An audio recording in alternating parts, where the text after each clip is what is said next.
In the fourth lesson from Ephesians, we're going to talk about peace as we find it in Ephesians chapter 2. Now, whenever I think about peace, I think about John Lennon's song, Imagine, where he says, imagine all the people living life in peace. And that's been the hope of humanity since the beginning of time, that we could figure out how to live at peace with one another. Whether you're thinking about nations or societies or even just our own families and our own workplaces, we want to have peace. But as I look around the world and I see so much fracturing and so much disintegration of society, sometimes you think, is peace really possible? Thankfully, though, the book of Ephesians teaches us God's plan for peace, and it shows us how every one of us can bring peace to our world and to our communities. But first, we have to understand something. We tend to fight with people different than us. You see, the reality is as humans that we don't tend to get along with people who don't sound like us, who don't look like us, or who don't come from our culture. And the Bible has lots of examples of this. Warring brothers like Jacob and Esau, or racial hatred like Egypt's hatred of Israel, or Jonah's refusal to go to the Ninevites, or in the New Testament, the Jews and Gentiles and their dislike for one another that was such a problem in the early Christian church to the point that the apostle Peter refused to eat with Gentile Christians. But this wasn't just a problem 2,000 years ago, it's still a problem today.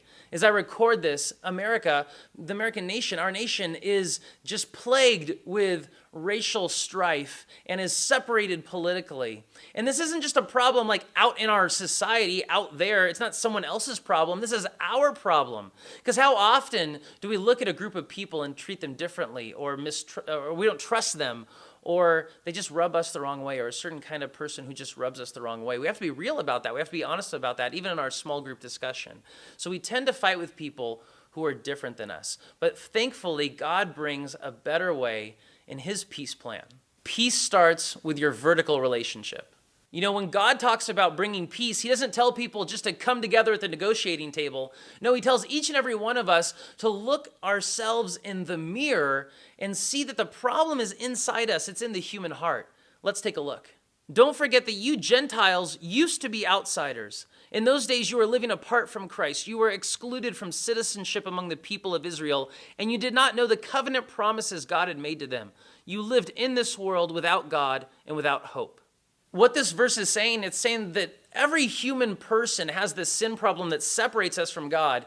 But Gentiles were even more disadvantaged, non-Jews, because they didn't know the real God. They didn't have the covenant promises of the Old Testament. And yet through Jesus Christ, every human person, every person can find a relationship with God because Jesus is our peace. When you put your faith in him, Jesus brings peace, which in the Bible means wellness of the soul, wholeness. It's a peace that's not based on our ability to be peaceful people or a peace that we attain in our own power. It's a gift from God. And once you receive that gift from God, you have peace in your vertical relationship with God. And now you can begin to think about bringing peace to others. Peace extends to our horizontal relationships. God's plan is that we would take the peace that we've received from him and give it to other people. For Christ himself has brought peace to us. He united Jews and Gentiles into one people when in his own body on the cross, he broke down the wall of hostility that separated us. This verse refers to the centuries-old division between Jews and Gentiles. And the point here is that the only hope for Jews and Gentiles to be reconciled to one another is through Jesus Christ. Because when someone puts their faith in Jesus, they become part of God's family. And God creates one new people that transcends racial barriers or national barriers or what language you speak. None of that matters in Jesus Christ. And so as Christians, if you're a Christian, you can bring reconciliation in the same way. You can invite people into a relationship with God through Jesus Christ and say that God has made us one new people united. And you can be an ambassador of reconciliation. You can bring a true peace that's not based on some sort of human standards or human promise of progress, but you can bring peace that comes to you through God that you bring out to other people. So I want to encourage you to talk about in your small group, how can you bring peace in your home, in your workplace, and in every opportunity that God gives you out in the world.